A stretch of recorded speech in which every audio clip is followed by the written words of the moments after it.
And once again, a huge thank you to all of our financial supporters, our 87.8 survivors. All of your names are there on the screen. We cannot thank you all enough. Each of you are legends. Just thank you so much. But a big shout out in particular to our two podcast bosses, Kenny Baker, 23 months now, mate. Just don't know what we're doing right, but you keep coming back. And Cinnamon, 16 months. You're an absolute legend, mate. In fact, all of you are legends who help the shows go on each and every week. Thank you all for your support, even just by watching or listening. And we hope you enjoy this week's show.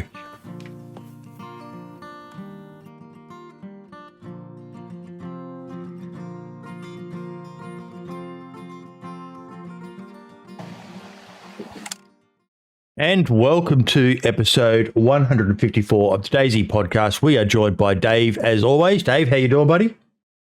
Not too bad yourself, mate. How'd you go setting up all the new computers for you and the missus, mate?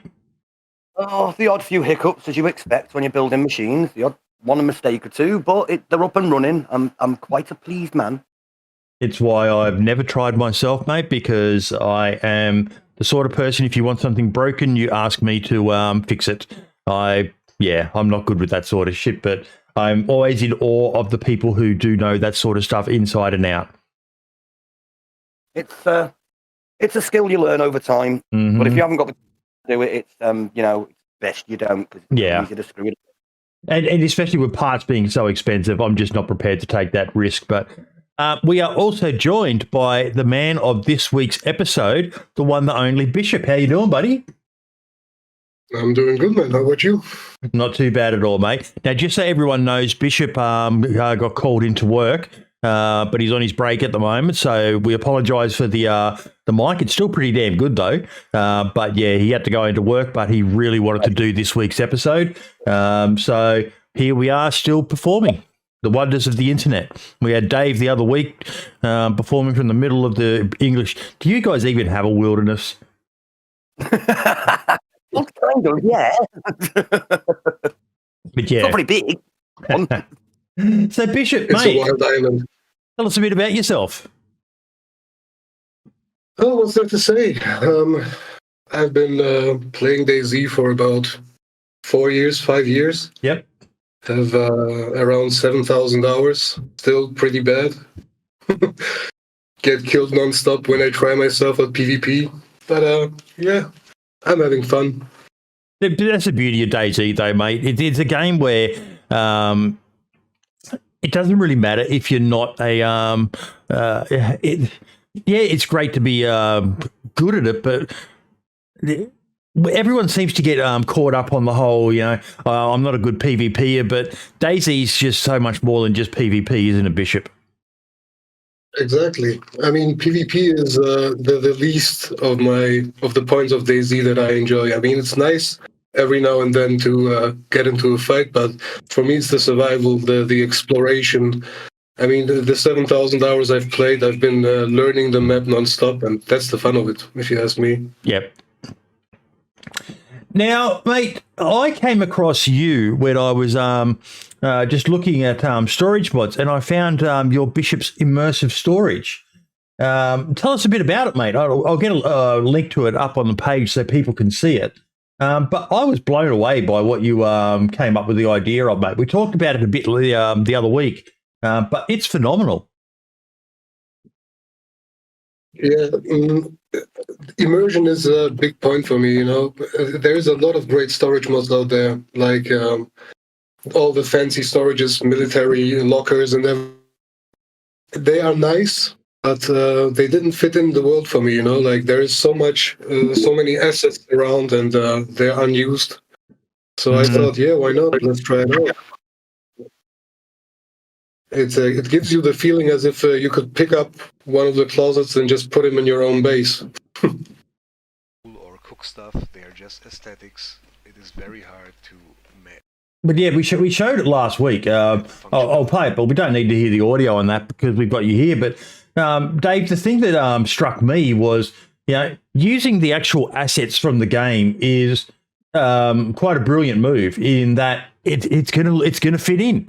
It's going to look immersive in the world. That's probably one of my only issues with a lot of mods is the stuff looks too clean or isn't of the same graphical standard as DayZ. I mean, like DayZ is not a high graphical standard by comparison to some of the stuff out there now, but it's a brilliant move to use the actual game assets, isn't it?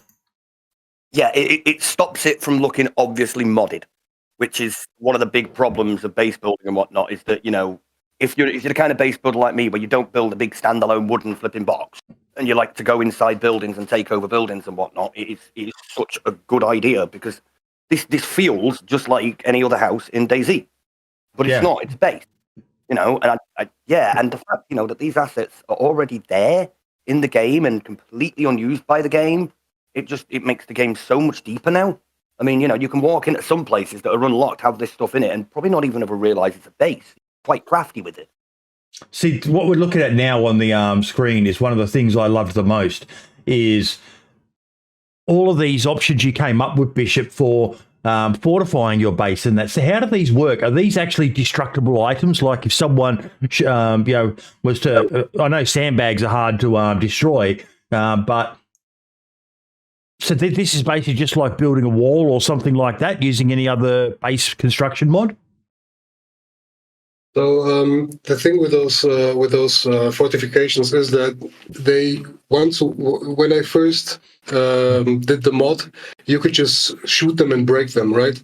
Yep. So I've changed the damage input so it doesn't take any damage anymore, because it broke way too fast and I wasn't experienced enough to tweak it, you know. It depends on the server. Basically, when you have a server with territories, it just stays. Nobody can mess with your fortifications. There's a sandbag. There's a sandbag. Only you can dismantle it or place it, right? But if you put it on a server without territories, somebody can just walk up with the right tool and dismantle it. I mean, it's kind of realistic, right? If you walk up to a sandbag, you could dismantle it if you had the time. Mm-hmm. Yeah. Yep. Definitely. Yep. But you've got some more. You know, like you've got the dragon's teeth, pass there's obstacles.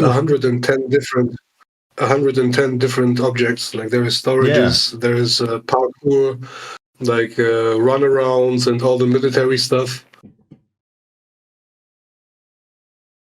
It took a long while to just comb through all the assets in the DayZ editor. Yeah. Yep. What about building things like the walls and so on? Now, even this is something I loved, was the targets. Yeah, I've always wished that the targets were a bit more interactive. Is there any possibility of doing anything with these? Sadly not. I mean, when you shoot it, it doesn't even appear as a bullet hole. Yeah. That was really bad for me. I mean, I hope that it would have the chance to, like, you could really use it like a shooting area. On the server I made those mods for back then, we had like different areas set up. We had like this small industrial room which you're showing right now. We had a shooting range, we had a military compound with all the obstacles, and we would do events like jump from box to box, run through the run around, crawl through the razor wire. It was fun. So you can do basically a lot of things with it. You can make events just quickly, you know, without using the editor. Mm-hmm. See, even things like this, Dave, you know, I love being able to build your own sandbag pillbox. The concrete blocks, you know, vanilla DayZ, unless you go more down the line of some of the building mods with that, they'd be hard to build. But, you know, I'm in awe of it, Dave, you know, that no one else had thought to do this yet, that I'm aware of. Again, I'm not aware of any other mod like this. And yeah, I kind of agree with you. I'm kind of surprising it took that long for someone to think of that and say, hey, you know, wouldn't it be a good idea if we just used the assets that were there and put them together in such a way like you would in the real world and stick them together? And I'm kind of shocked that nobody did that. And I do love the idea. I mean, I love the idea that I could build like my own little personalized piece of DayZ and actually do it within, without having to mess about with editor and whatnot, which, let's be fair, for those unexperienced with editor, that going into editor for that first time is a bit of a hurdle. It's not exactly self-explanatory, and it doesn't really come with instructions. So in game. Now it does. Now it does. They updated it, and when you press the escape key, there's all the keybinds and all the instructions. When I started using the editor, there was nothing. I mean, I had to figure it out on my own. Yeah, I remember using it, and I actually had someone in my Twitch chat tell me that I could use up, down, left, right to move the building. I was sat there clicking the number one by one by one. Yeah. Raising buildings, and then when you move them, they just snap back, and you wasted a lot of time. Yep.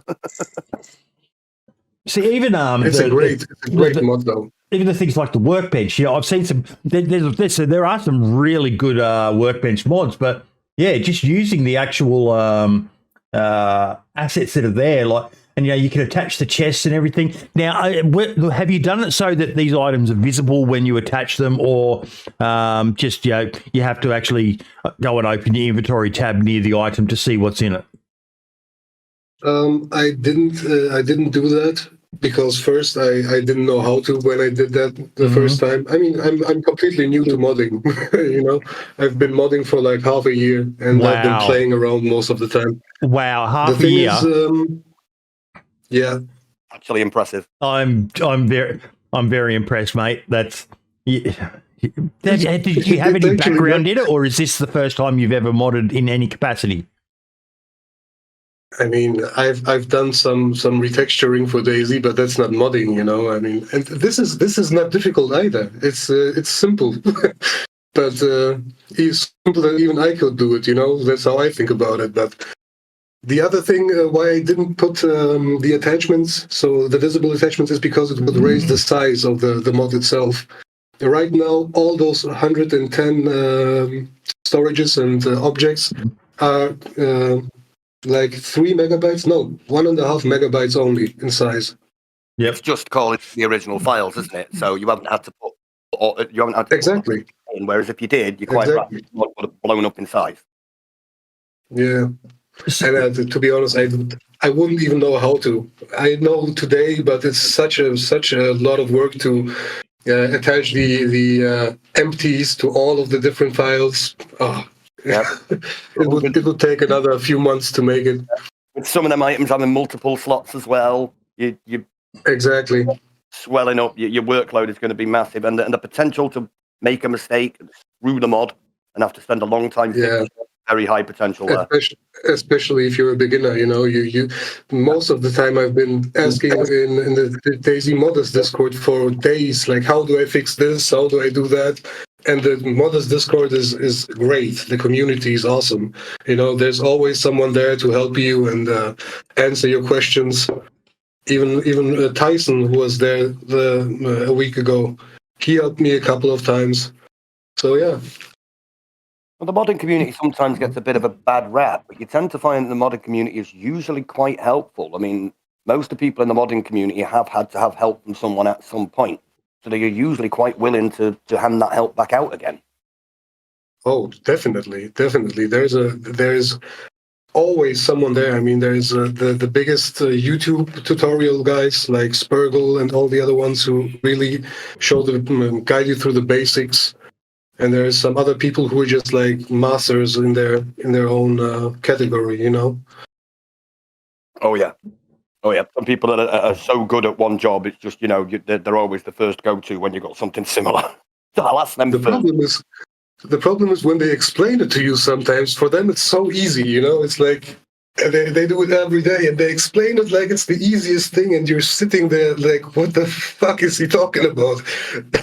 I get told off doing it all the time. People ask me things and I forget that they might not know all of that jargon and all those technical terms.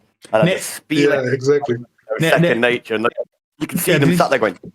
Now, this is one of the things that I'm really, really happy to have seen was the Hesco bags or the walls brought back, because some people may not remember this, but we used to actually have these as an item in the game. They were never really implemented well, but it is fantastic to have them back, because for people who are making a base, particularly with as limited as vanilla base building is, these items were fantastic. How do they work in your game? Because I know this is something that would interest a lot of people, Bishop. How do your sandbag walls or the Hesco bag walls work?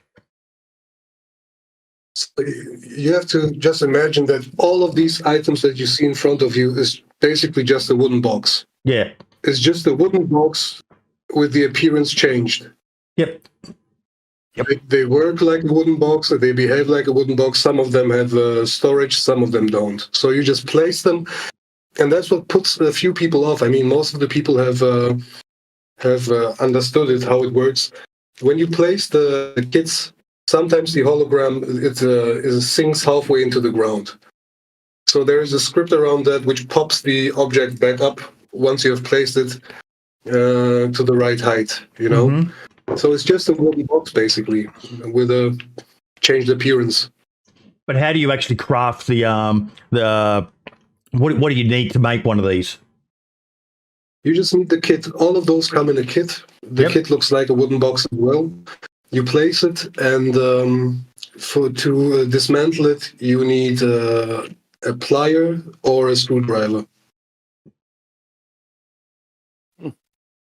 I'm kind of surprised that Bohemian themselves didn't bring the box back, because it wasn't long after they removed it that something very, very similar appeared in a lot of base building mods. Mm-hmm.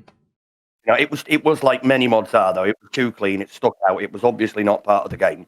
I'm surprised they didn't take that on and go, since we removed it, a lot of modders immediately brought it back. You know, people Is obviously... it removed? Did they remove the Hasbro box? I think they removed the one... You can't find them anymore in the world in Vanilla DayZ. They're probably the model and all the information is probably still in the files, but they haven't been used for quite some time. I think Editor To has be that. honest, I did never use them because they were so easy to dismantle. It was only a click of a button, if I remember right? Yeah. You would have to press and it would fill up with sand and it would empty itself and then you could just fold it down. So I never saw much use in it. You know, it was just there. And it took up a lot of space in your inventory, if I remember right. Or you couldn't even put it in your inventory. So how does how does it work for making all of these items though? So you've got to create a workbench and then you could go to that, add ingredients to it and craft the items. How does that side of it work for those who aren't aware of your mod? No, it's simply you have to either, if there is a trader in place, you have to buy the kit, the box, which says Dragon Tooth kit on the video right now. Yep. And you place it. There is no recipes behind it. There is nothing. Or you have to find them out in the wild. For my own servers, which I used to have this mod on, I had it on very low, so it would be like a wow moment when you find a good piece of the kitchen unit back there. Yep. Has like 500 inventory space, so if you find one of those, it's like, wow, I made it. But there's no recipes or no crafting involved. It's only placing and dismantling. Even that, like what we're looking at now on the screen, the maps. I love the idea of being able to put a map on the wall in your base and that, just to add a bit more immersion for the people who like to semi-RP a bit more, be able to look at the map rather than, it's great that, you can get a second monitor or have an iPad or an iPhone and bring it up, but being able to look at the map and go, we're there, we need to go there. And, there's so many little things that I love about this.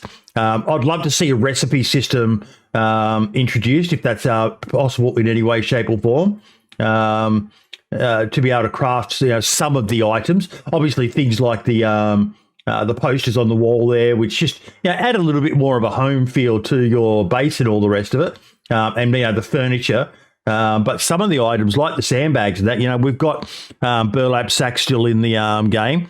So it'd be great if you could get 10 of them and combine a stack of 10 with another 10 and you can make a sandbag wall, or even the barbed wire obstacle course traps in that as well.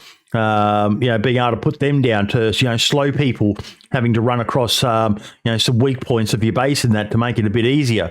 They do a bit of damage if you just try to run through them, and there's so much scope for this, mate. It's awesome.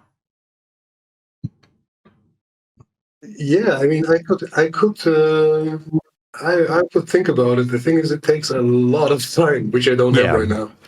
Yep. But maybe soon in the future.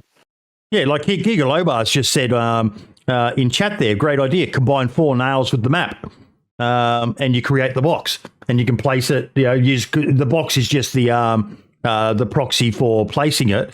But that's perfect. Even duct tape, combine duct tape with a map, and you can place it on a wall or something like that. I love this mod because it just looks so good. It really does.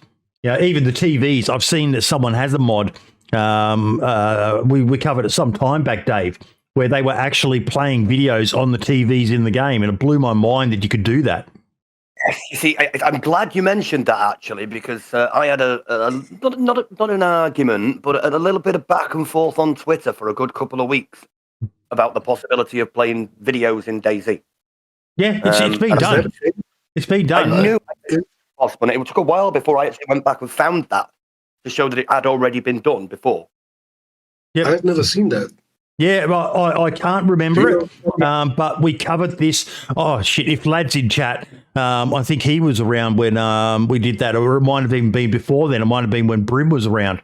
But it blew our minds, mate. They were playing videos on a TV, and, you could think you could get a generator and, power up a TV and, have a... you could maybe make a mod, and I don't know what videos you'd want to play, but I could see it being abused, of course, because people will abuse fucking anything these days. But there's just so much scope for, even I think We Devil back with the Blue Waffle servers, they had video cameras that you could use on a laptop. There's your mod, mate, has opened up a lot of scope. Even this I love. Being able to put sandbag walls up the top. This is more realistic. That would take a lot of bloody work and a lot of sandbags, but if you made it realistic, what would you, probably about 30 sandbags at a guess in each of those segments? Make it like that. There we go. Rag Tyson's just said it was from German DayZ. Was where it was done. So it is possible. Yeah, and my first thought when I figured that what's actually possible was the scope for that for events. I mean, how good would it be if you could have the rules on repeat on a TV? Yep. Playing to everyone. Because you can guarantee with every DayZ event, nobody ever reads the flipping rules. That's brilliant. That's a brilliant idea. You could have the video, in the starting area where everyone's together before it begins, and shut up, we're going to play a video now. Start it off, and you could do as much or a little with it. Yeah, that's brilliant. Need phones in DayZ that we can hack. Yeah, but no. I do know a tablet mod that works in that way, where you can hack, you can steal people's tablets, and it will allow you to hack into all of their team's tablets, so you can track their teams. Even these, the stacked boxes, you could probably make those into a storage item as well, I'm going to guess. They are actually, I think. Those were just put in place for an event that we had back then. I mean, we had like civilian classes and military classes. Those were the civilian boxes that you could place as a barrier in a PvP duel, and the other one had like military walls and stuff. But now I think they have like 300 or 500 storages. Okay, we just saw there what you were talking about with the way the model works. That it was a bit off-putting for some people, the way it, there we go. See, it's half in the ground, but then when you place it, it pops up to the, so that's, even the car wrecks, like that is something that I've thought about.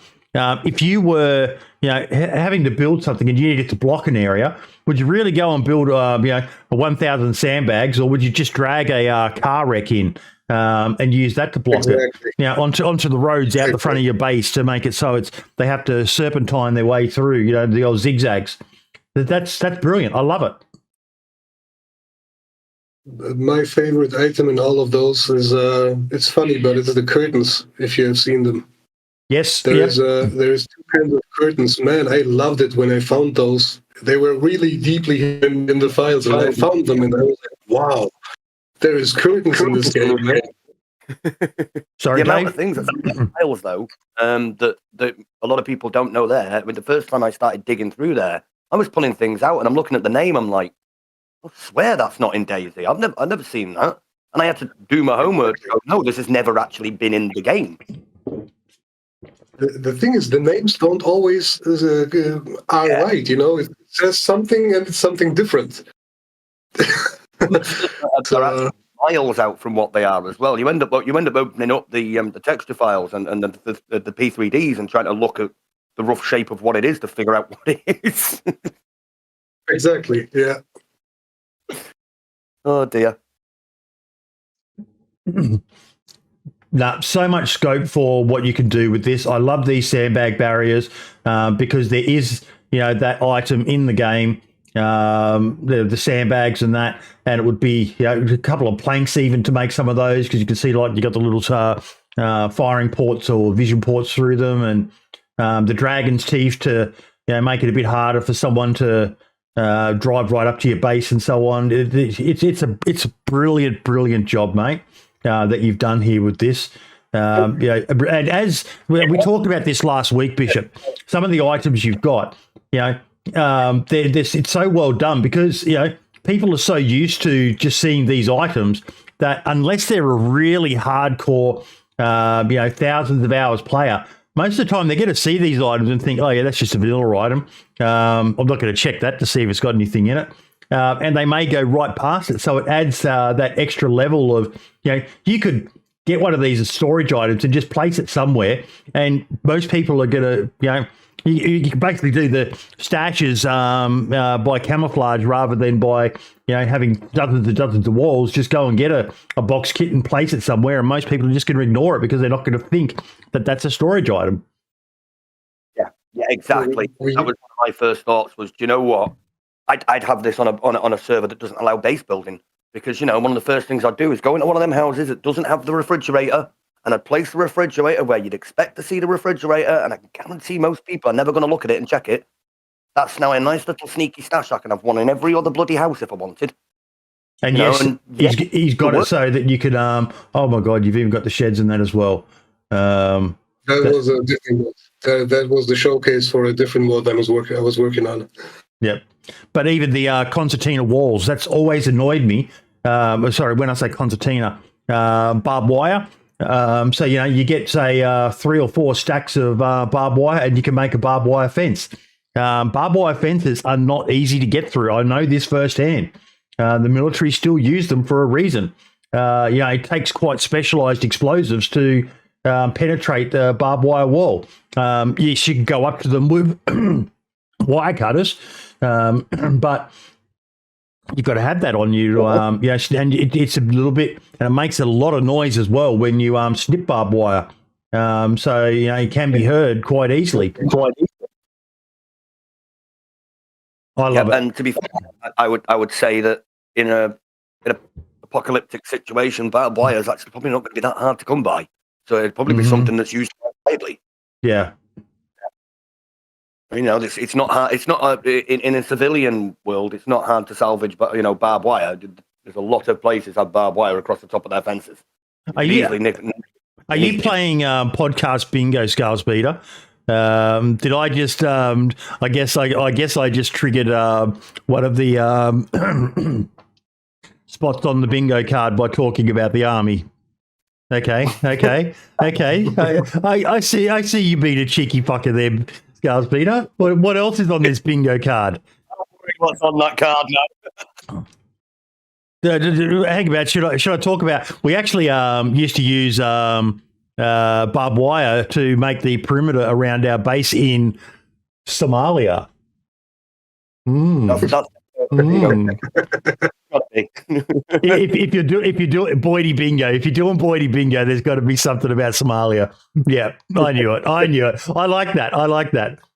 I saw you guys were doing Bishop. The devs did a stream the other night, and someone started a channel in our Discord that was Daisy Bingo, and yeah, I think that they were.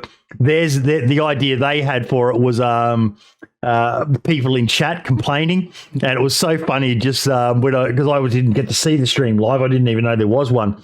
But all the people adding all the different things that people were complaining about in the chat, and yeah, it was good to see. That's brilliant. But no, mate, this mod. Reading that actually. This mod is brilliant. I was reading through the bingo chat. I love this. Look, all those items, they look the part. They look like they're meant to be in the game. You've got the trucks and stuff in the game, so you can go to the trader and Does the size of the box change depending on the item you've got, like how much inventory space it takes up, or is that something you haven't gotten around to yet? Well, the size of the box is always the same, sadly. Yep. Like I said, I was completely new when I did that, so I'm I was happy when I was done and finished and it was all working. The The box. sad thing is I lost my files. You know, my hard drive crashed and I lost all the files that I had with my private key and everything, so I can't even access that stuff anymore. I would have to completely repack it and re-upload it to the workshop. Yep. And you work with the server The Last Chapter? I used to work with them, yeah. Yep. And you've got 28 map. So you don't have a lot in your store. Like you said, you are relatively new to it, but man, you hit the ground running with a pretty impressive mod to start with, mate. Even your admin gear, I like that because I've seen a few events where the admins have really bright clothing to help stand out. But yeah, that's awesome, mate. You've done so well with this mod. Appreciate it. A very well organized Steam Workshop, I may add as well. Now, what's the difference between the two? You've got Bishop's Immersive Storages and Bishop's Immersive Storages Premium. What's the difference between the two? So the immersive storages, there are like 20 objects, which I found really, really quickly when I first started doing it. And then I had published it, and like this time also, I had lost the key. So I wanted to expand on it, but I couldn't access it, and it had already like 30,000 subscribers. Yeah. And I didn't want to lose all the people, so I just made another mod, which was, when I did it first, it was like a private thing. I gave it out to other people before I put it on the workshop. And after half a year, I just added it on the workshop and said, let's make it accessible to everybody. Yep. Yeah, there's a nice warning in there to anyone, you know, new in the modding world or considering getting into the modding world, and it's a very simple warning: back up and back up. And I hope Exactly. I've made that same bloody mistake, and it cost me dearly. I lost an entire map development I was working on, and there was just I didn't back it up anywhere. There was no trace of it, and it's so easy for a drive to fail. And if it does, that's it. All your work has gone bye-bye. Always stick it on an external. Especially if it's a map. Oh, that's a lot of work you lost. That was months down the train. So I just shared a link to Bishop's workshop there, folks. If you're interested in finding out more about it, and yeah, bloody awesome work, mate. Bloody awesome. You know, for someone who's completely new to it, as you said, and you know, you did something that I'm certain others had thought about, but they just never got around to doing it. Darkwing saying in chat, back up on separate drives too. Yes, agreed. Yeah. Now I'm wiser too. I will never do the same mistake again. Yeah. I have 2 backup drives now, which I keep in a sealed container, so they don't get knocked, banged, covered in dust. It's got to be done. Man, this drive just stopped working from one day to the other, and it made this horrible sound, like the click of death or something it's called. Yeah, click of death. No, don't start doing that, please. So have you got anything else in the plan, or anything else planned there, Bishop?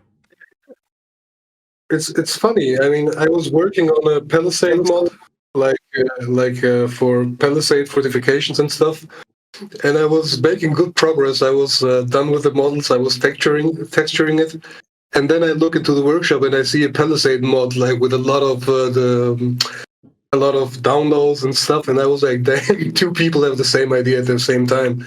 And then that was on my hard drive as well, so it's gone. It's gutting when that happens, and you have to make a decision of, you have to kind of think of, is mine going to be better? If mine's going to be better, carry on. It wouldn't have been. This one it's a really good one. The one that's out, I think it's called base fortifications or something. It's a sort of flip that you have to do. You have to decide whether you're going to announce you're going to do it before you've finished it, and have the possibility of someone then jumping your gun and getting it to it before you finish it, or keeping quiet and having the possibility that somebody else can do the same thing. I don't think that was the case, actually. I think we just had the same idea at the same time, and this person was just a lot faster than me. More experienced and got it out there quicker. Which, And I couldn't have done it better, so I use his one as well, and I like it. Yep, I've been in the situation a few times where I've thought I've had an absolutely wonderful idea, and then I've looked, and a few weeks ago somebody already released it. Thank you. Exactly. It's like a hive mind, Yeah. Well, we're all thinking. A lot of people in the modern world are thinking across the same lines. We're playing the same game, and a lot of us have the same love and drives in the game. So it's it makes sense that a lot of us are pretty much on the same page, so to speak. Mm. Yeah, that's true. So I have a few ideas right now, but none of it is like set in stone, and it's all I do is has to do with immersion. So it's gonna be something immersive, like barricades or something. I don't know. Can you guys see what Scalspeed has just put in there? Some of the squares on his Boydie bingo card. Daisy Down Under, update 0.63, Northwest Airfield, being in the army, Somalia, cock and ball torture, guest interruption, host interruption, being late, no audio. So I think I've ticked off about half of those so far in today's episode. That's hilarious. We need to actually get someone to make that up and mix it up a bit as well. But that's brilliant. Mate, I'm genuinely impressed by what you've done there. And there's so much scope for people to... Are people able to play with it as well? Yeah, are you open to people coming to you with ideas for what to add and, things like maybe coming up with some recipes and things like that as maybe a separate mod or something like that? Is that something that you'd like to work with someone? Sure. The only thing is I never promise any time. Yeah. I have a busy Smart schedule, man. and I say, okay, in my community I have different channels for suggestions and stuff, and you can put your idea there, and if I like it, I'm gonna work on it when I have the time, because I want to do stuff, but sometimes you don't have the ideas, and sometimes it's just. You don't. It doesn't get the traffic it deserves sometimes. Yeah. You know. Yeah. Oh yeah. You see, fantastic things been made by some people. That I absolutely love those mods. But when you look at the amount of people subscribing to them, they never really. Sadly, that's something with everything, Dave. I've seen some YouTubers and streamers who deserve way more. I've seen. Servers that deserve way more. It's just hard. It's just hard sometimes because there's so much out there. And yeah, it just sometimes people don't get the recognition they deserve. Yep. Sad, but very, very YouTubers. A lot of YouTubers, good Daisy YouTubers, have like 100 views only, and it's sad. Yeah. Yep. Oh yeah. Yeah, I completely agree with that. And YouTube can be a fickle thing to It's all about getting to that little 1,000 mark and the 4,000 view hours, because once that happens, the algorithm is so nice to you after that. But before that, Exactly. It's almost like it's against you. Yeah, you just have to be consistent, I think. I mean, people have made the 1,000 mark in a few months, just uploading every 2 days consistently, even if it's short videos, 3 to 5 minutes, it doesn't matter. As long as the algorithm sees you just putting in, you can make it. Yeah, I completely agree. I haven't made it myself, so don't trust me there. I did make it, and I can say that you're bang on right there, because I had a little bit of a blip in the middle of me building my channel, where for a couple of months I wasn't very consistent at all. And if I look at the original statistics, I'd have done it within 6 to 7 months, but because of that month or two, that pushed it all the way to a year. Got to get a copy. You've got the host. Pushed it back, and it wasn't until I'd not been consistent for a couple of weeks that I suddenly started to notice and realize and went, oh my, right, okay, I'm messing up here. Get focused, get back on it. I know it's a grind when you're early like that, because you're not really seeing anything back from it. You're questioning yourself every minute about whether you're doing it right. But yeah, do you know what? When you actually hit that and you see it start to gain traction, the feeling is flipping amazing. It's just, and when you're going from, I used to clock 10 to 20 subs a day maximum, and you're clocking, you're clocking well over 30, 40, 50 subs a day. You sit there and sort of, what's that word? Feel a little smug. One I time mean, you're- 1020 subs isn't bad also, man. It's like 200 subs in 10 days. It's great, if you ask me. yeah, that's actually quite impressive. You know, It is. It is. you're not going to grumble. I mean, I know YouTubers that do decent content. You know, they're pretty good. They're entertaining, but they've got 100 and some subs, and they've been doing it for absolute months, and they're just not gaining traction. But like Boyda said, there's so many out there. There are so many YouTubers. There are so many streamers. It's a really Yeah. competitive market. The number is growing day by day, you know, and a lot of people are doing the same kind of content, but it's enjoyable to watch them, you know. They have the energy, the right energy. Everybody can play. I can run around the map and do stuff. We all playing DayZ, right? But they have the energy and they have the skill to cut the video and edit and stuff like that. Yeah, And they deserve it, to be honest. yeah, and a lot of the bigger YouTubers and a lot of the bigger streamers do deserve to be where they are. They've put a Oh, definitely. lot of effort. Definitely. They do have that natural skill. They have that natural skill to be entertaining. Mhm. And I kind of argue that it is actually being entertaining is a bit of a skill. I think it's a skill you can possibly learn, but it is a skill because you I think know it's a talent. It's a talent to take more have talent. that in your genes, you know, like you cannot learn to be entertaining. You may get a few laughs here and there. It's like learning to be a stand-up comedian. I don't think that's how it works, you know. No, I agree with that. I think that's built into you.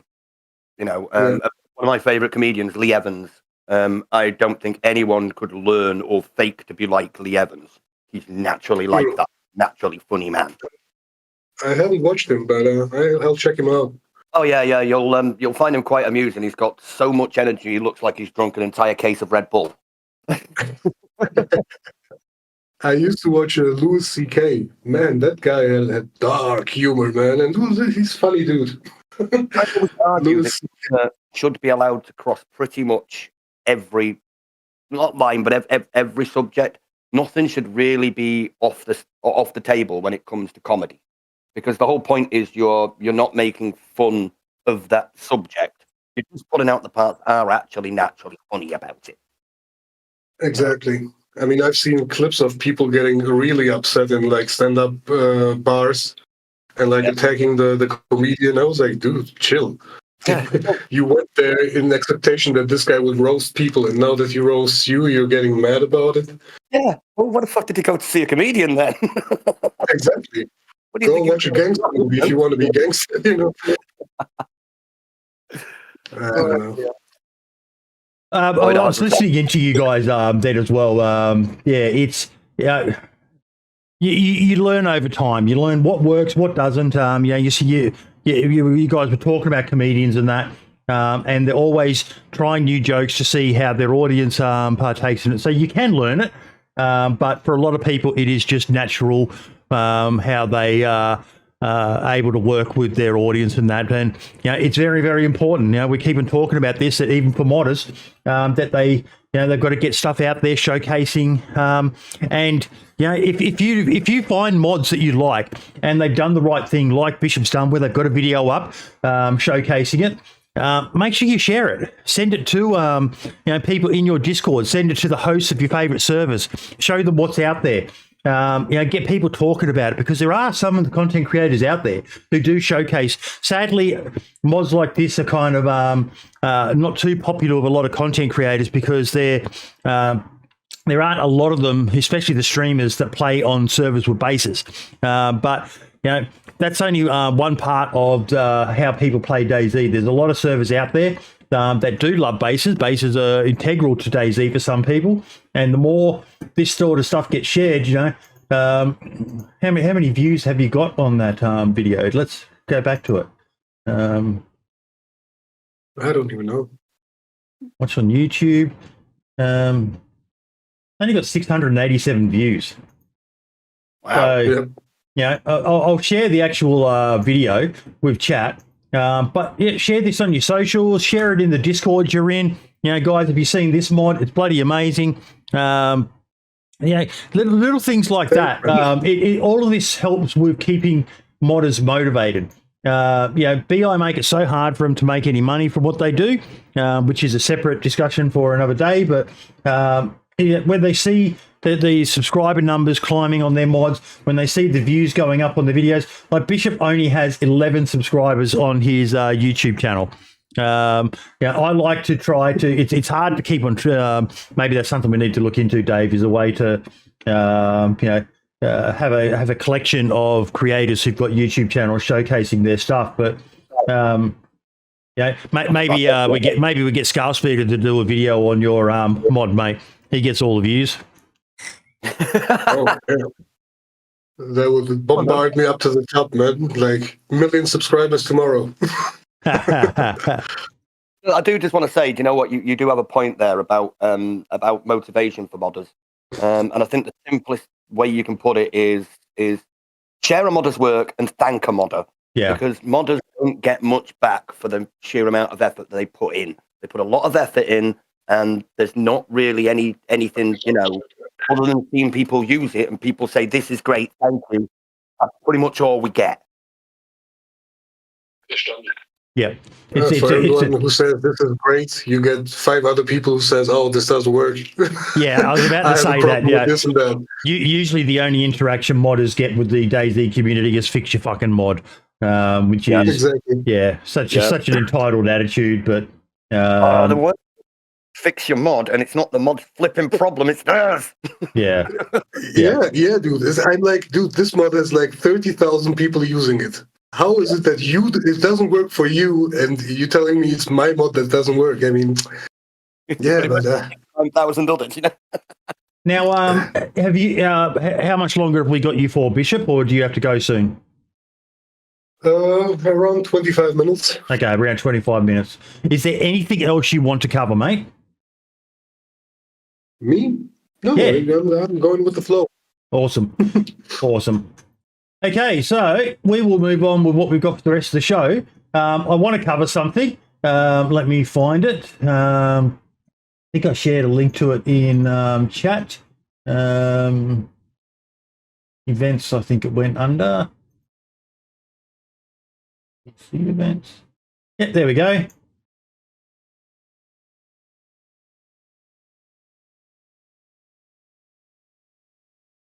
Oh yes. The LGB plus community is doing a Pride DayZ event on June 24th. I don't know much more about it. If they've got a Discord or anything, there's nothing on the tweet made by Rackaroo. But I think it's a great idea. Seems to be all the rage at the moment to do something like that. So I even think it was quite clever, the redone logo that they came up with, calling it GayZ. June 24. I thought that was quite clever. Yeah. Okay, so look, it's a nice little play on words. I think that's clever.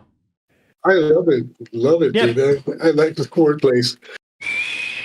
I'm really pleased that this went ahead, because without accident and another bloody fire, there's been a lot of backwards and forwards between different communities, and especially over the old LGBT thing. And I think 99.9% of it is unnecessary, and some people just need to bloody grow up.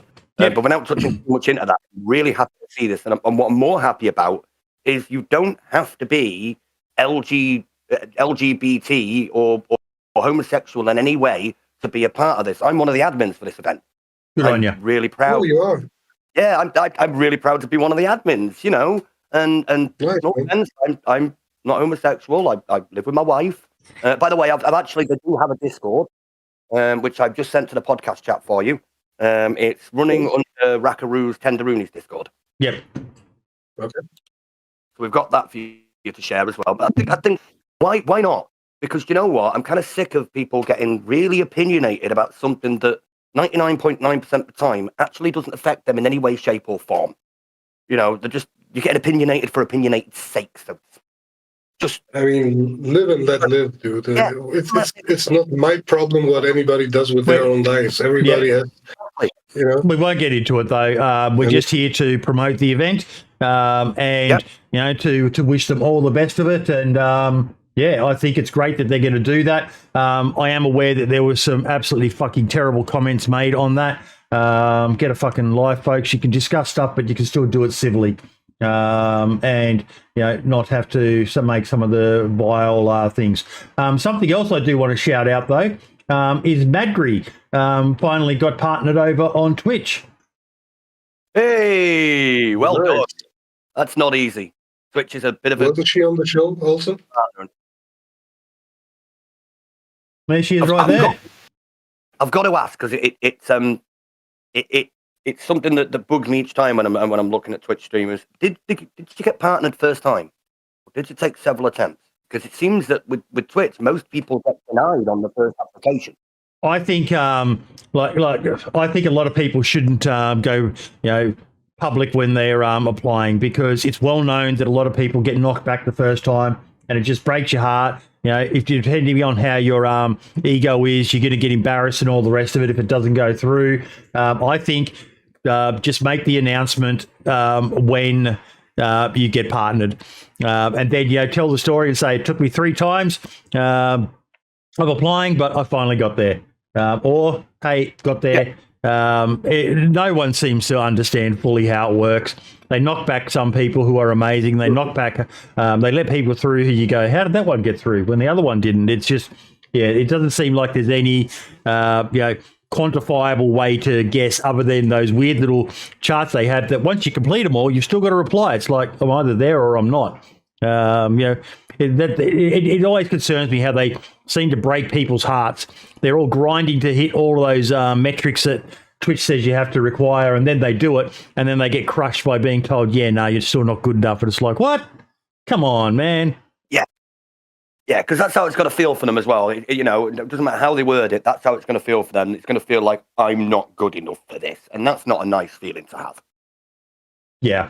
Which is a 100%. weird way of handling things, like partnering people and banning people also. I mean, they ban people for the weirdest reasons, and other people, they get to stay on the app and do their weird stuff, I actually have a little bit of a weird story about that. A good friend of mine, Legends of Mythos, had a medical incident on stream just somewhere about a year ago, and he had a seizure on stream. Yeah, I remember we that. did- Yeah. Who was that again? That was Legends of Mythos. He's a really good friend of mine, and probably one of our most prominent legends. And he had this seizure on stream. He'd never had a seizure before, so no idea it was anything like that was going to happen. And when he came back out of hospital, he come back to find that his channel had been removed, and they'd removed him What? for self-harm. For what? Self-harm. For self-harm. Self-harm. Yeah. Eventually, they gave him his channel about a week or so later. Fucking hell, man. All of his old VODs, all of his old clips and everything gone. And it's like, well, that wasn't him doing something wrong. That was a medical incident, and a medical incident like that can happen to anyone at any time. Are you saying, if something like that happens, all of your hard work and for what some people is a living and a business is going to disappear off the end of the cliff? As if it wasn't bad enough that the guy had a seizure. Yeah, if it wasn't bad enough, he's had a seizure. Now he's being told you're not going to be able to play video games for anything up to 6 months plus.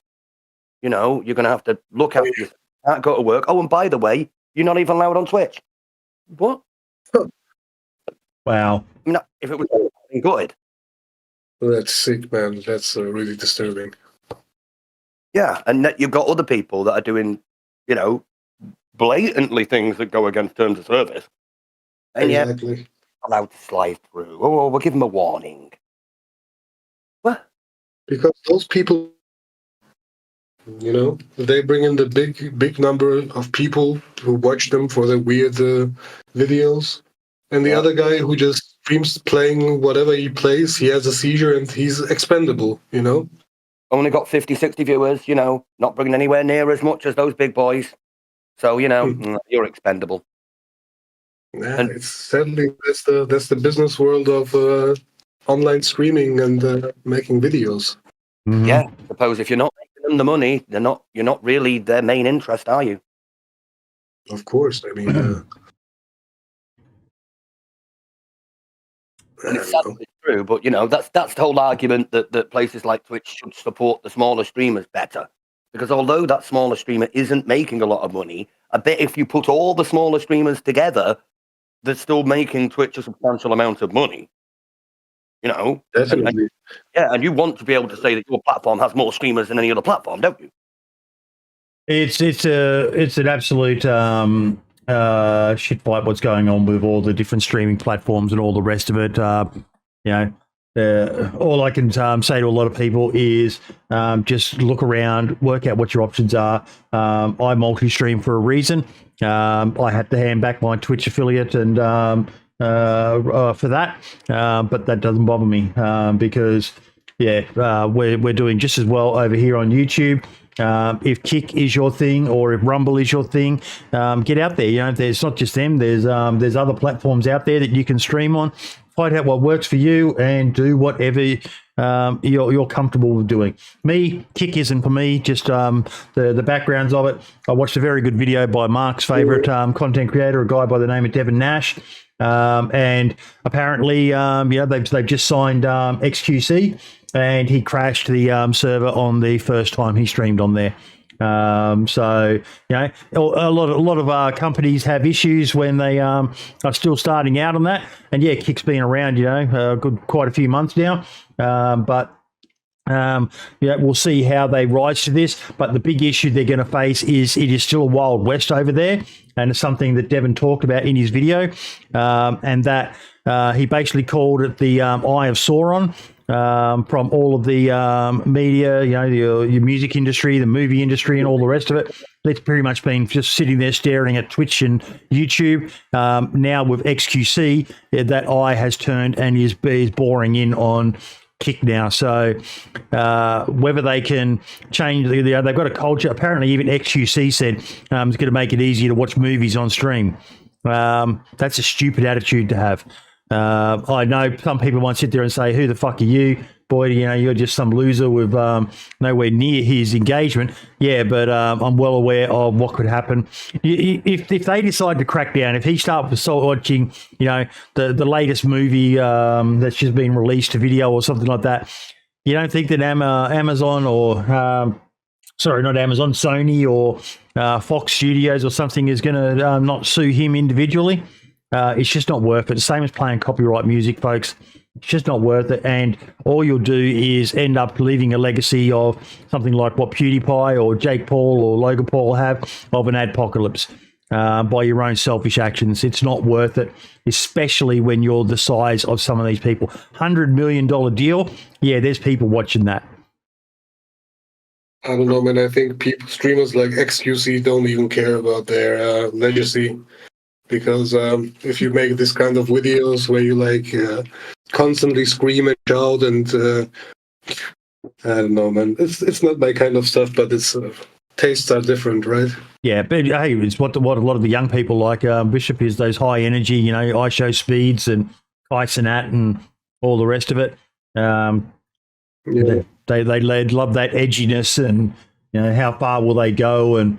Yeah, that's all well and good, but yeah, as you get older, you get a bit more sedate, and I just enjoy a good chat and a bit of shit posting here and there, but that's about it. That's my preferred style. Have you seen the British YouTuber, or what was he? Small kid who was breaking into people's houses and stealing a dog from a grandma? Yes. Oh, and imagine the audacity to do that stuff, man. But then you've got that idiot over in Japan as well, mate, who's walking up to Japanese people and Hiroshima and Nagasaki, we do again. And it's just like, thankfully, apparently he's been slapped around the head a few times of late. And, he needed that. That's what he deserves. Yeah. But violence is never the answer. No, I don't agree. Some people need a... I'm certain there's a lot of people who'd like to give me a good slap around the ears, and you're welcome to if you ever see me. Yeah. I have to agree. I'm sorry. Some people do need a swift backhand, usually around the back of the bloody head. Yeah. Right. You can't do that at some places of the world. I mean, you can go to my home country and start harassing people on the street. They will mess you up.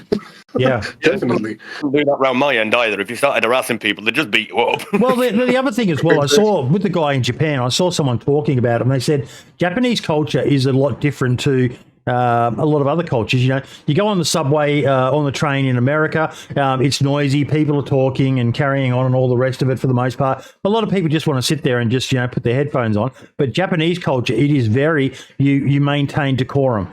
And this one guy just carrying on like a twat, harassing people who can barely understand him. It's just show a bit of respect for the place where you are. Don't add to the the vile Western pig person that Logan Paul did when he was there, carrying on like a twat, and it's just But people enjoy that sort of stuff. I still can't believe that kid breaking into houses, though, man. People will do anything for clout, Bishop, won't they? Definitely. And the problem is that those are the role models of our children. Yes. They will, in their free time, open up YouTube and watch those videos, and hopefully they have enough brains to not repeat that stuff. But you will never know, if it's a small kid and he takes in every day videos of this sort, he may want to repeat the action. Yep, monkey see, monkey do. Exactly. And I don't know. It's poison, man. If you ask me, but, what can you do? Now, Dave, is there anything you want to discuss this week, mate? I'm not as prepared as I would normally be this week for kind of obvious reasons. No, I was expecting to spend a day rebuilding the computers, and today's day 3, so a little bit run over on that one. I've still technically got one server to build, so I've not really been on my machine at all, so I've not seen an awful lot. I heard rumours there's now a drone mod for DayZ, but I haven't had time to have a look at it. A drone mod? We'll have to look into that. I've read rumours about it, though. I haven't actually seen it in action yet. Someone in the chat was talking about it in your Discord. Yeah, I think it was Octal. I think it was one of the Legends lads that was talking about it. Paprika. Yeah. Yeah, that's why I'm kind of, it keeps slipping my attention. And when I've got some time, I'm going to go and have a look, because if it works as a drone would normally work, that is pretty cool. That is kind of, that's kind of awesome. Can you imagine how much it's going to shit you up when a drone flies over? Oh, I loved it when they added the drone to Rust. Man, that was a good addition. I can't get on with Rust, but it's purely the graphics I can't get on with. I like watching it. Some of the good content creators, but I've tried playing it a few times, and I'm not that good. I get killed every 2 meters, and every 10 meters. Exactly. But it's only because I'm playing on my laptop, I swear. If I was on my rig.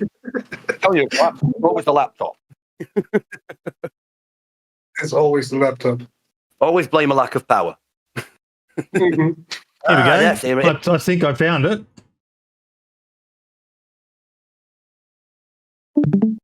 There we go. The resolution just got better. Oh, so he has multiple drones as well, not just a drone. That's a big box for a cargo drone kit.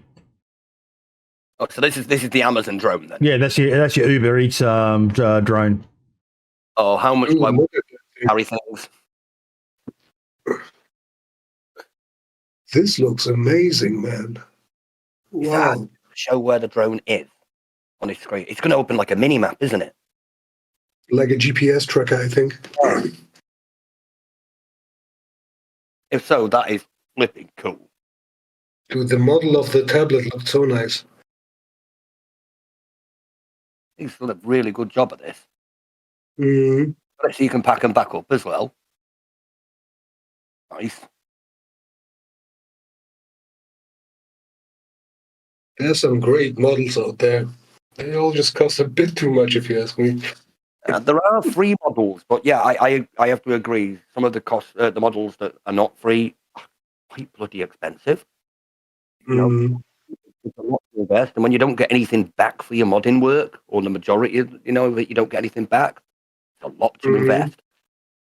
Oh wow! Oh, dude.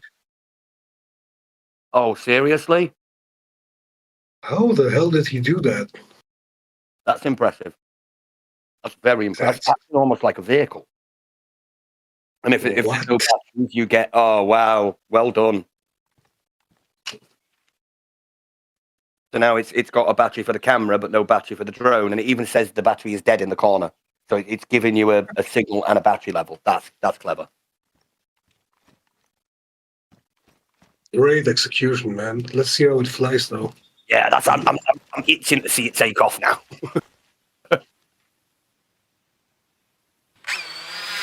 And it makes the noise. Wow. Oh, Steady that flying. has won the internet. Damn. Okay, that is awesome. That You can is send it out from your base and help places out before you go. You can even have one of your mates running the drone. Oh, that wow. Look how steady he flies. think of this for event. It completely changes the shoutcasting. Okay. element. I'm going to ask a question. One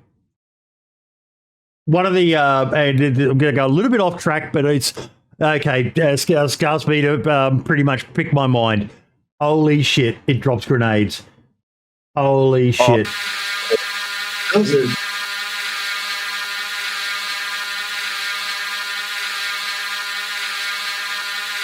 Look how far it can zoom. That's amazing. That is really, really intelligent. Even added a little bit of static to the camera view. Oh, I love Once you it. get too far, Is there a night vision model? Oh, yeah, that's a good point. Is there a night vision one, or is there one with a light on it? Spotlight. the static gets worse the farther he moves. You see that? Yeah, the further away he's going, I'm actually signaling the top left to see if So it what drops. happens, Yeah, I Sean, don't- when you do that? When you go out of the model, does it just stay in position? Okay, yep, there we go. it hovers. Oh, wow. It stood midair. It just hovered in place. And it got in the building. Oh, and it went through the window. Oh, wow. Dude, crazy. Oh, he's got That is- he's got explosives on the table, so that's going to be interesting to see. What's that going to do? Oh, okay. More batteries required for the bigger the drone. That makes sense. And there's your Boomba. Big butter boom. Mm-hmm. It only takes a grenade at a time. Good move. Because it's kind of concerned about that. You could load that thing up with 10 grenades. It's going to be a very powerful weapon. Oh yeah, definitely. Whereas if you've only got a single grenade, you're going to have to, choose when to use that grenade very carefully. Oh, it's got a broken screen. Oh, and that's because the tablet's damaged. Yeah. That's cool. Oh, yes. Finally, a use case for electrical repair kits. Yeah, actual use for it. A different sound. I like that. Yeah. Mm-hmm. Not just recycle the same old sound for every phone. Oh, he's even. Oh, what a legend! He's even set up. Well done. Executing plans. Oh, did we actually see it drop as well?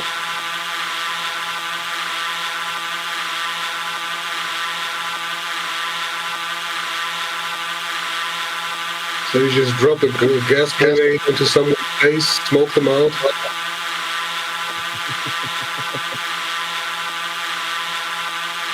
That is sick, man. So I'm assuming the cargo one does what the weaponized one does, but with items, so you could probably drop items from it. I wonder what happens if it gets shot while he is driving that thing. I'm assuming it takes damage when you shoot it down. I mean, it makes sense. No, I mean, if the player controls it,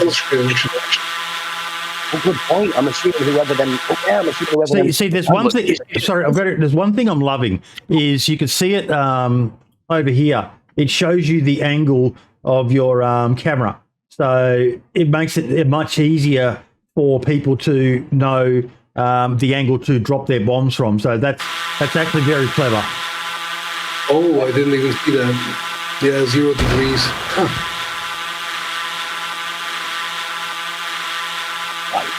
too. Yeah. Wow, man. I have no idea how he did that. That's so impressive, isn't it? It's fascinating, man. That's all forms of explosive. Who's the creator? Who made the map? It's got to be somebody who's been modding for a substantial amount of time. Probably a known name. Okay, that's pretty cool. That's So pretty he cool. destroys. So if you put an explosive on it, it's got a self-detonate version, and it does damage to walls and such. That's cool. It destroyed the walls. Did you see that? Yeah, Okay. I think we're about to see the night vision version. Oh yeah. and it does. Oh yes, and I was right. It carries a whole cargo set, so you can put up to 50 slots worth of stuff in it. But you need 6 batteries for it. So that there is a delivery drone. That's awesome. That's amazing. What's the range of it? Does anyone in chat know? Is it not in the description of the mod?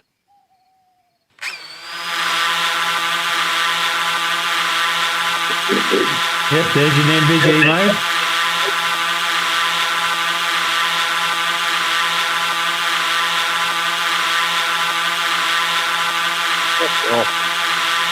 I like the way that they're all clearly different speeds as well. This big heavy drone is a lot slower than those little ones.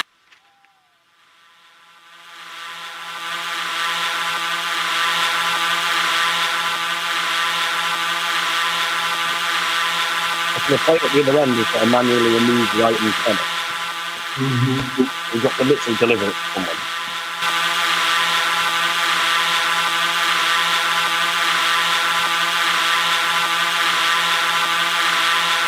Imagine having a thermal camera. Yeah. That might be a little too overpowered. I mean, if you would have told me yesterday Oh, that there would be a drone, Okay, so sorry, someone just said in chat then, top left shows signal strength. So you can see it up there in the top left.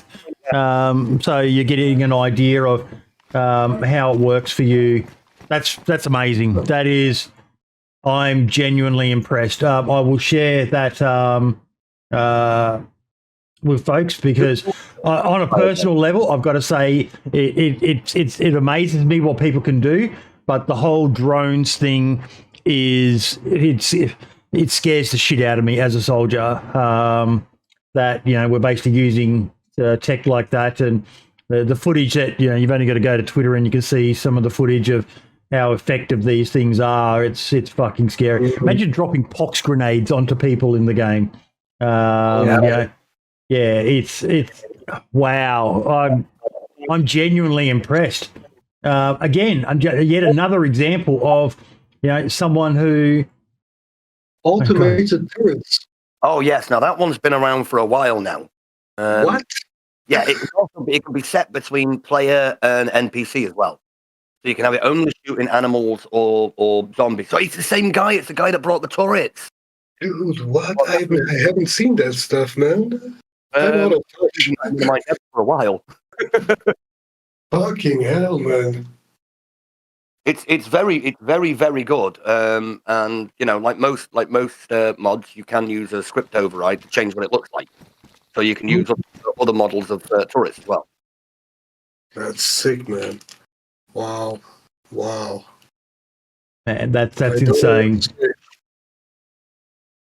The turret one actually is something I always thought would be a great one for a safe zone. A lot of servers safe zones, and occasionally zombies get in the safe zone. Damage to you, but they're just bloody irritating because they're running around trying to hit you and don't do any damage. Yeah. Zombies or wolves. Yeah, you just have one turret in the middle that just flipping demolishes all the wolves, bears, and zombies that walk in the safe zone. It's great. Good entertainment as well for the people hanging around in safe zones. Turrets are nice, but just like shotgun traps or something like that. I would love to see things like that. Just one with a rope trap that's attached to the shotgun, and if you walk over the tripwire, it just shoots you in the face. Yep. Yeah, attach them to things like doors and whatnot. So you open a door and puff. Yeah. Come right behind it. Not as overpowered as the auto turret, but it would make sense in a survival situation, right? Oh yeah. You know, you have a house you've converted in base that has 2 doors, and you turn one of your doors. You know, you secure one of your doors, and you turn your other into a trap. Mm-hmm. You know, catch the burglars. I'm just going to nip to a toilet. I'll be right back. Scales Peter, I'm not giving you a slot on the bingo card that easily, mate. You almost got me. He's like, hang about. No, he's trying to get a free slot to shout out bingo. I'm not saying the name, but I will say it when it is warranted. Vigilante Gamer. I can't help but plug that guy. He's a legend. But yeah, mate, that's amazing. You know, like Bishop, we found you just the other week.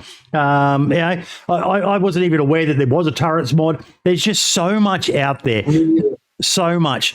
And like Jimmy is saying, they're more DayZ trap-based potential, please. Bloody oath. It's one of my biggest gripes is that it is so hard to defend a base in DayZ. If you're not online and you get offline raided, there's nothing you can do to defend your base other than just by building barricades and so on. And that's why I love what you've got with your mods. You know, you should need the right tools to break down some of those things. You know, if you were to use pliers on sandbags, that ain't going to work. But if you were to use a shovel or a pickaxe or enough explosives, that's going to work on smashing through them. A well-built sandbag wall is very, very effective. And they're bullet sponges as well. It takes a lot of bullets to destroy a sandbag wall. You'd have more luck destroying a wooden wall, even a metal wall, than you would with a sandbag wall because they're perfect for it. I mean, if you wanted it to be realistic, you would don't need any tools at all to dismantle a sandbag. Yeah, you go up and you just undo it by or pull it apart by hand. But yeah, that's risky though because you're going to be sitting there one at a time moving those sandbags. They're pretty sturdy. They are, yeah. Wow, that drone mod, unbelievable. It would be a nice start if they would add just roofs that you could build.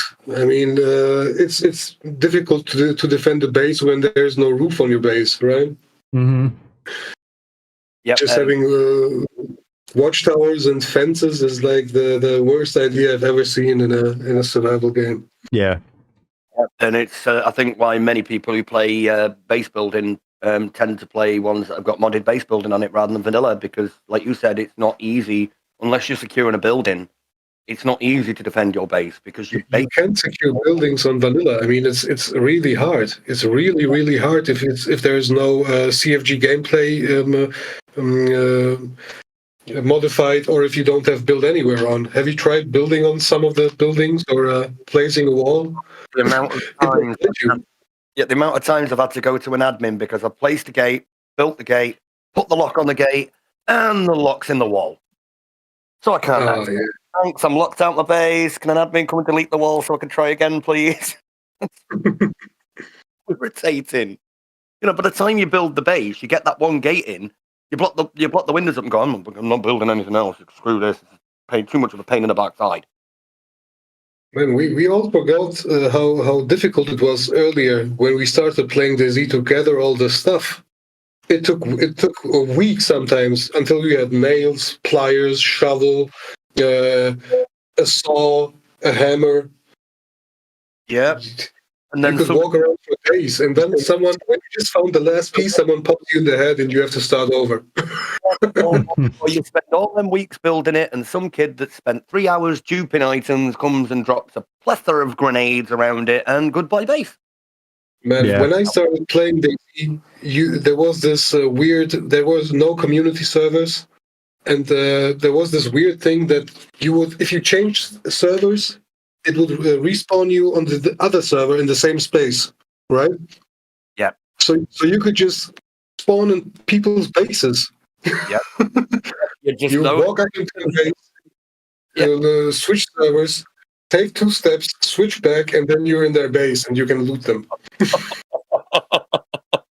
Yeah. And we found a way to prevent that. We were building on gas stations. You know, you build a watchtower up to that on a different server. Then you change servers, build a base, change back to go down. It was crazy. Well, Oh, dear. I think we are done for this week, ladies and gentlemen, unless there's anything else either of you would like to add.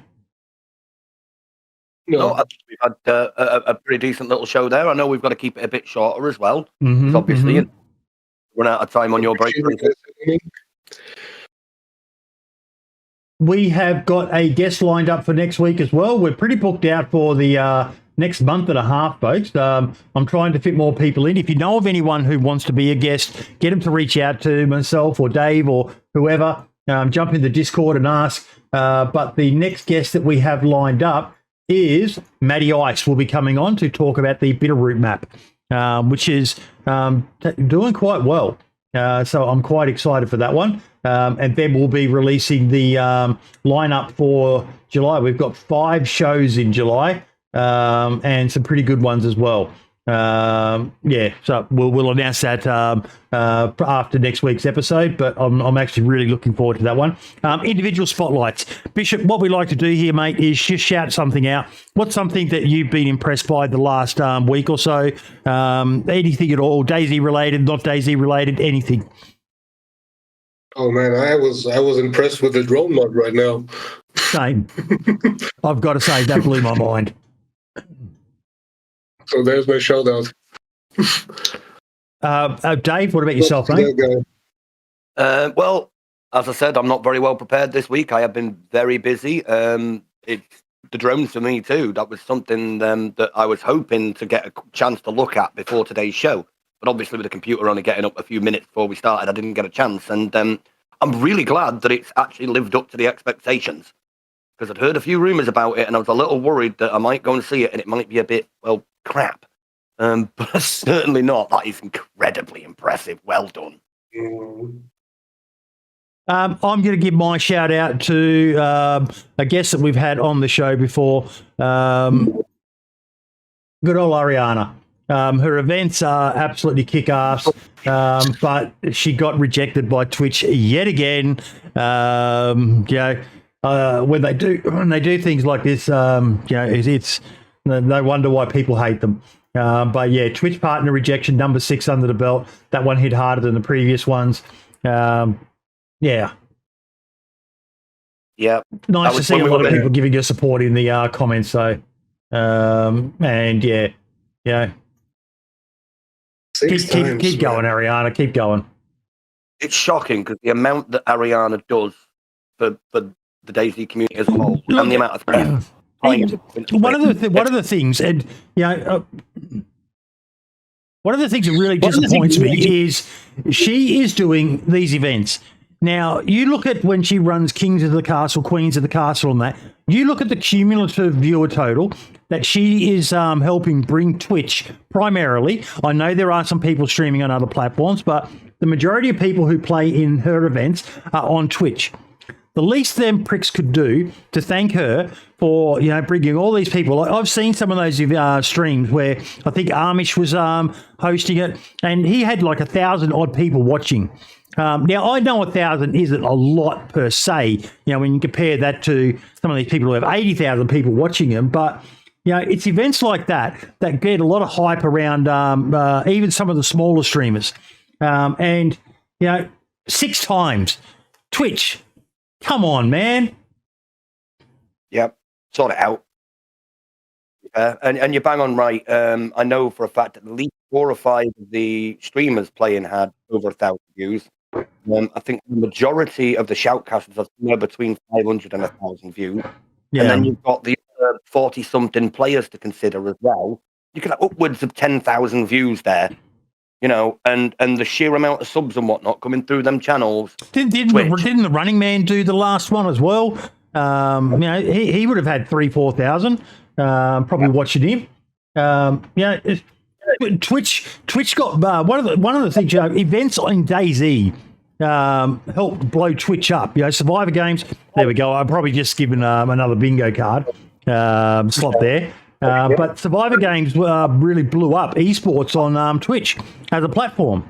getting 70,000 views and viewers and so on. I think it was off the top of my head. Oh, I may be wrong, but who cares if I am? It's just, we're not talking about bloody science here. We're talking about bloody Twitch events. But come on, Twitch, you give the girl a fucking break. 6 fucking times. If she's meeting the requirement for this long, they don't really give you a valid reason, Darkwing. They just, usually it's about consistency and very vague but they have these bars that you have to achieve. Yeah, it's frustrating. Yeah. And when it comes to reputation within the community, when you've got what I would describe as one of the biggest event planners in a very popular game on your platform, and they're one of the few people with high views that is not partnered, that doesn't look good for your platform. It doesn't look good at all. Right. That looks like you're supporting the people who are bringing in slightly more money rather than the people who are actually bringing in the people who are spending the money, which is where you're supposed to focus.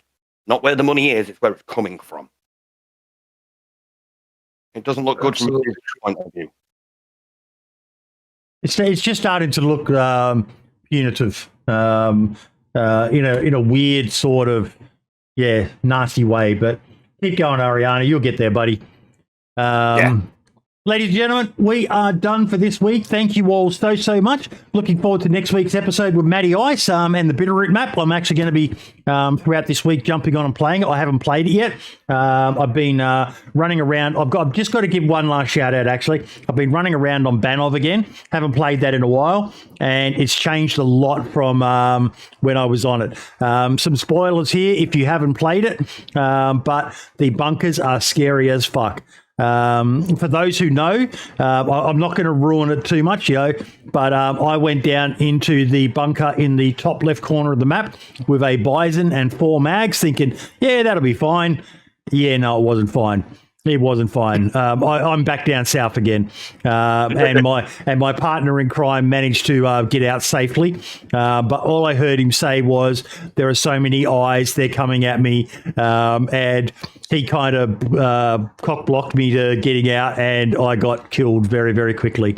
But yeah, Bishop, you're a legend, mate. That mod is groundbreaking, and I can't wait to see where you go with it, buddy. There is so much potential. Some really interesting recipes. I think it's, for those that want to use it as a trader, that'll be great. But I also think there's scope for a more immersive, you've got to get 2 stacks of 10 sandbags or something like that to create the walls and that. I think there's a lot of scope for that side of your mod as well, mate. So I hope to see something along those lines coming in the future for it, because it's awesome. It's really, really awesome. I love that mod, mate. It's all about immersion for me. The more realistic it can look, and there's some amazing base mods out there, but being able to add a few sandbag bunkers out the front of your little house that you've locked down, maybe using dump grass doors mod or whatever, that would be the shit for me. Yeah, definitely, man. That's some very good ideas that you brought up, like the sandbags and all the recipes. I will think about that once I have the time. It can help add a bit more of a lived in. Chernarus in particular, by comparison to some of the modern maps out there, doesn't look very lived in an apocalyptic sort of feel. You compare that to Esseka. The city in Esseka is amazing. Banov now is, Deer Isle. You find all these locations and that, and being able to add a custom touch to your house that you've locked down or your base that you've built. Yeah, that's going to, it'd be great to even have models where you could sit on the furniture when you're just sitting around and chatting. I know a lot of people think, what the fuck, boy, he just wants to be able to sit. Yeah, I want to be able to sit down. The role play servers especially would love that. Being able to, invite a guest in and sit down and maybe try and talk out your problems or whatever. But the more options, the better. And mods like yours, mate, are what we need more of in the community, because it's just so simple. It looks the shit. And for someone who's only been doing this 6 months, my man, I salute you. You're a lot smarter than fucking this stupid old bastard. I appreciate you. Stay smarter than me as well. I've been doing it a lot longer than that, and I'm not 100% sure I could make that even now. Yeah. No. Well done, mate. Well done. Chat, thank you all so much. A bit of a shorter episode this week, but this is the sort of time that we try to aim for, that 1 to 2 hour mark. If it goes longer, it goes longer. But yeah, we will see you all next week. Same time, same channel, with Matty Ice with the Bitterroot map on the Daisy Podcast. Ciao for now.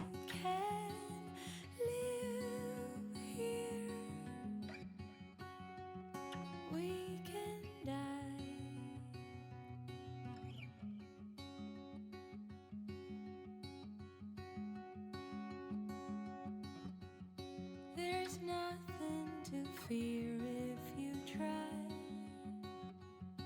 if you keep believing, like rain falling soft.